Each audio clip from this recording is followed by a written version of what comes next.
हिमालय के नीचे एक सुंदर वन था।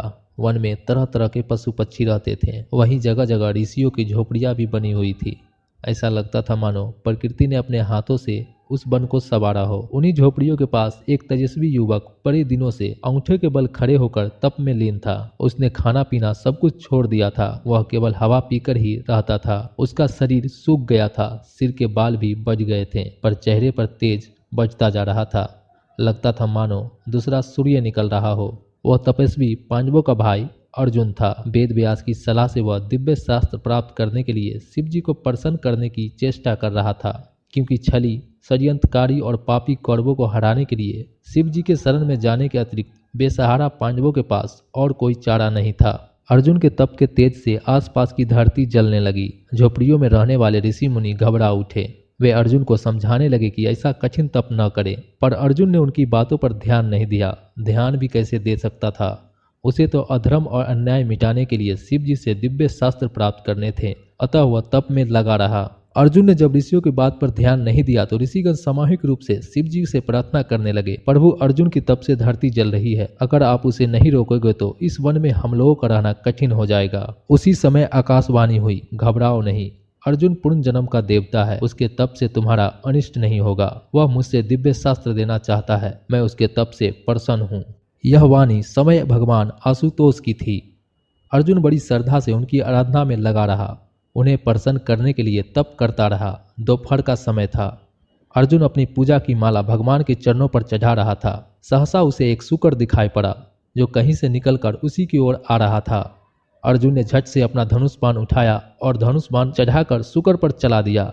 बाण शूकर की छाती में लगा। वह धरती पर गिरकर कुछ देर तड़प कर सदा के लिए सो गया। अर्जुन के बाण के साथ शूकर के छाती में एक और बाण लगा था। वह बाण एक किरात का था, जो दूर से शूकर का पीछा करते हुए आ रहा था। शूकर जब धरती पर गिरा तब अर्जुन और किरात दोनों शूकर के पास आ पहुंचे। अर्जुन ने कहा, शूकर की मृत्यु उसके बाण से हुई है, पर किरात ने उसकी बात का विरोध किया। उसने कहा, नहीं, शूकर की मृत्यु अर्जुन के बाण से नहीं, उसके बाण से हुई है। शूकर की मृत्यु को लेकर अर्जुन और किरात में विवाद होने लगा। दोनों एक दूसरे की वीरता को ललकारने लगे। बातों ही बातों में अर्जुन का क्रोध भड़क उठा। वह किरात पर बाण चलाने लगा। अर्जुन ने किरात पर कई बाण चलाए, पर उसके सभी बाण किरात के शरीर से फल की तरह लगकर नीचे गिर पड़े। वह विस्मित हो उठा और साथ ही और भी अधिक क्रोधित हो उठा। वह किरात को युद्ध के लिए ललकार कर उस पर बाणों की वर्षा करने लगा। अंततः किरात भी युद्ध के लिए तैयार हो गया। किरात और अर्जुन दोनों में युद्ध होने लगा। अर्जुन के पास युद्ध की जितने कलाएं थे, जितने अस्त्र शस्त्र थे, सबको उसने उपयोग किया, पर किरात का बाल तक बांका नहीं हुआ। यह पहला अवसर था जब अर्जुन के बाण विफल हुए थे। वह आश्चर्य में डूबकर सोचने लगा, यह किरात है कौन? मेरे बाण क्यों विफल हो गए? कहीं किरात के रूप में भगवान शिव तो नहीं है? अर्जुन की आंखें बंद हो गई। वह हाथ में धनुष बाण लेकर खड़ा था। वह आंखें बंद करके सोचने लगा, अवश्य किरात के रूप में यह शिव जी हैं।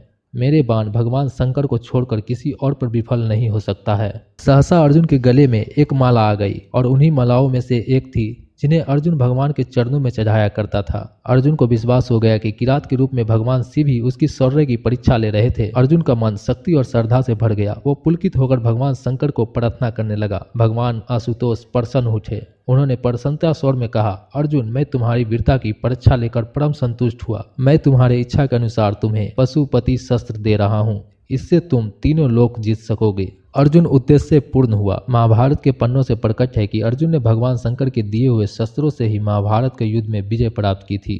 सृष्टि के इतिहास में शौर्य विद्या से शिव जी को संतुष्ट करने वाला अकेला अर्जुन ही है। अतः उसकी वीरता की कहानी प्रलय के छाती पर भी लिखी रहेगी।